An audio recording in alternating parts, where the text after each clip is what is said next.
Neste áudio vamos continuar nossa série de estudos sobre a origem histórica do dízimo.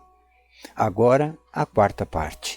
Quero lembrar que esta série não é uma reflexão, mas tem como objetivo um estudo mais acurado e sistemático da origem histórica judaica do dízimo, com aplicações para o tempo de hoje do corpo de Cristo. Nós vimos anteriormente alguns pontos importantes que quero resumir agora antes de continuarmos. Primeiro, nós vimos que a Torá escrita nos ensina sobre o Maaser, ou o dízimo, e nos mostra as áreas de aplicação e observância desta medida do Maaser ou do dízimo. As áreas são estas: a aplicação na colheita dos grãos, a aplicação na colheita de frutas, terceiro, a aplicação na colheita de ervas, quarto, a aplicação na colheita de óleo e vinho, e quinto, na aplicação da pecuária. Segundo, nós vimos também que a observância da medida do maaser ou do dízimo não era uma ordenança de Deus, mas eram ordenações para o povo poder ser generoso e grato da maneira ordeira em suas ofertas, agradecidos pelas bênçãos de Deus recebidas.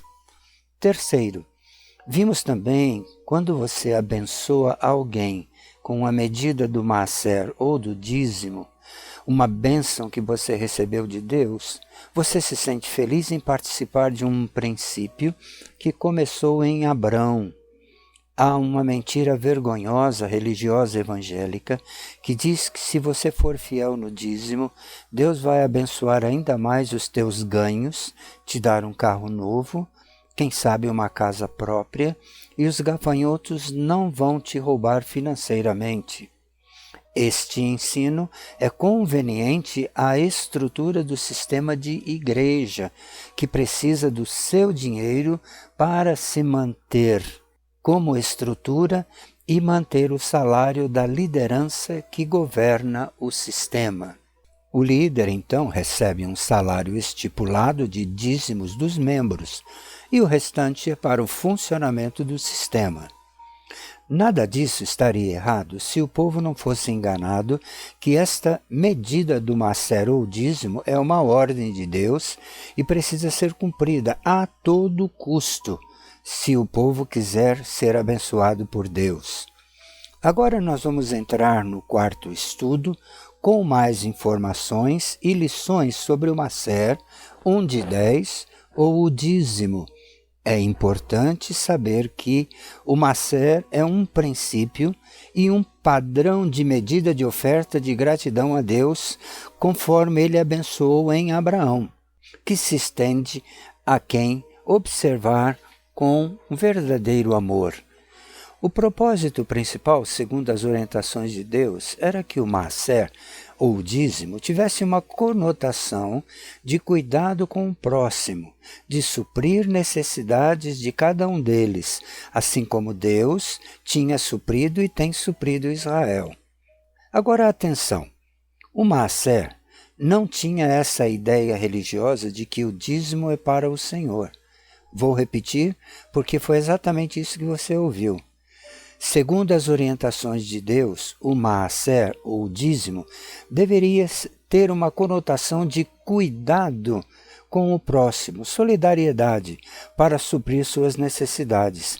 Assim, há um padrão aqui, assim como Deus tem suprido Israel. Quem precisava do maaser, ou do dízimo, eram os necessitados, e não Deus. Muito bem, aqui há um aspecto interessante que era comum também em Israel, que nós precisamos entender. Aqueles que não eram agricultores nem pecuaristas separavam uma parte dos seus bens e serviços, que era chamado de, aqui vai uma palavra em hebraico para que você possa entender, era chamado de tzedakah, ou seja, doação para atender à justiça social dos necessitados, ou doação de generosidade social. Por que havia pessoas que agiam desta maneira? porque havia no coração destas pessoas dois sentimentos fortes em relação ao princípio do maaser ou do dízimo.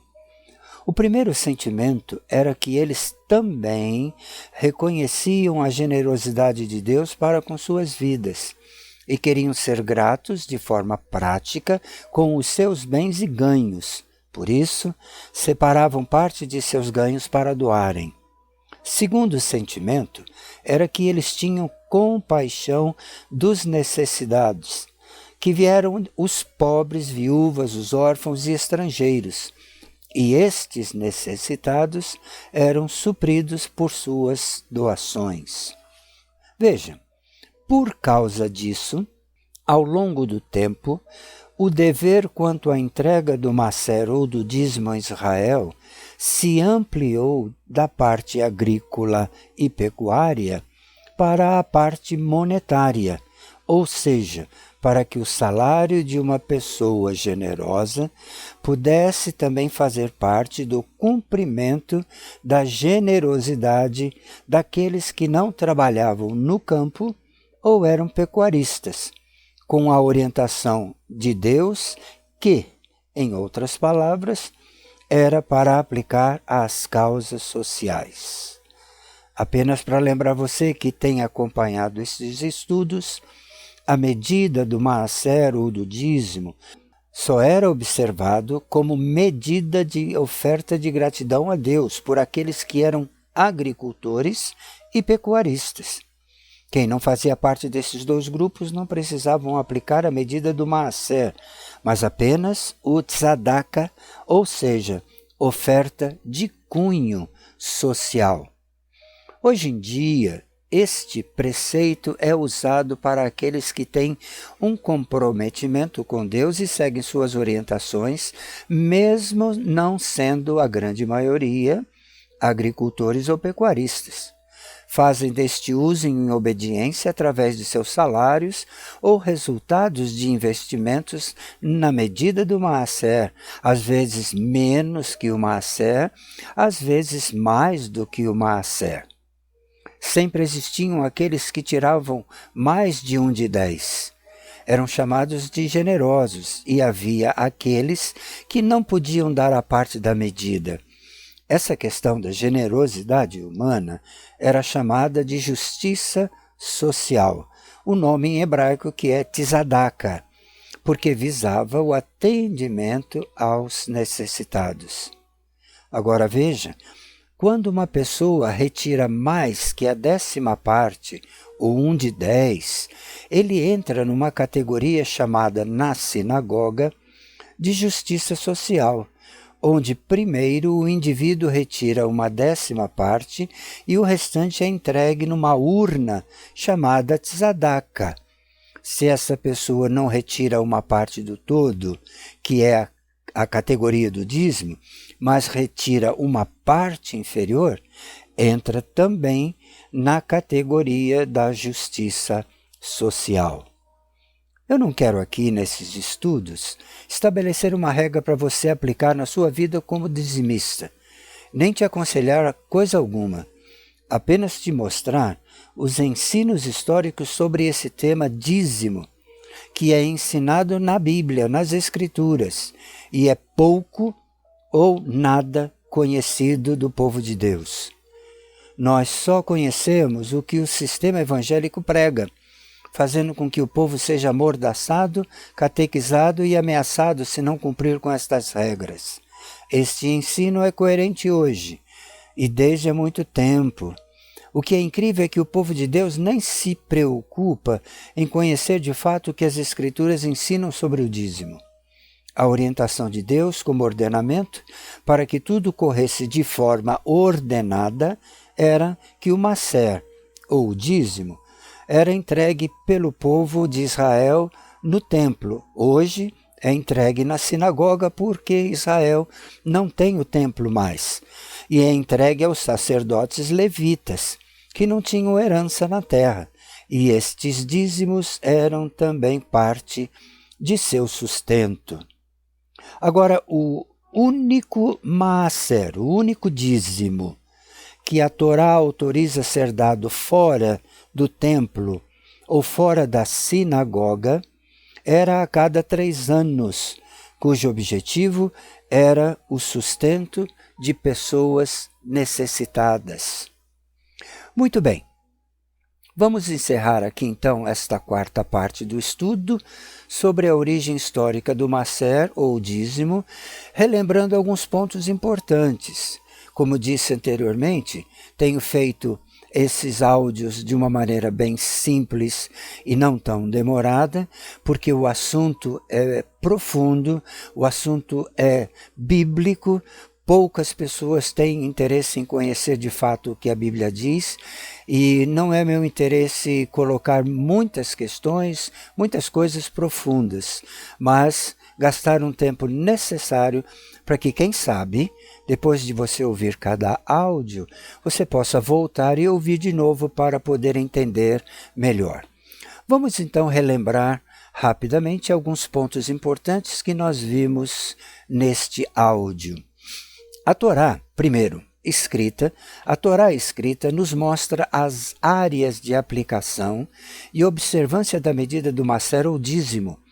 Para que houvesse ordem na sua aplicação, eram designadas as seguintes áreas. Primeiro, na colheita dos grãos. Segundo, na colheita de frutas.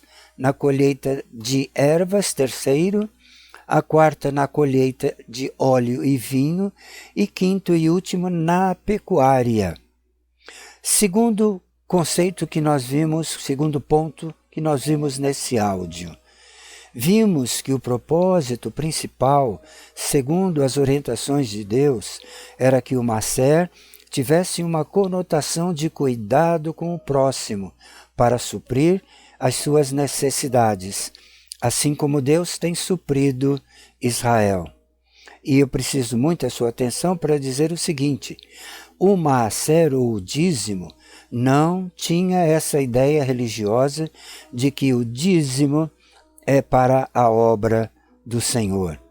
Quem precisava do Maaser eram os necessitados e não Deus.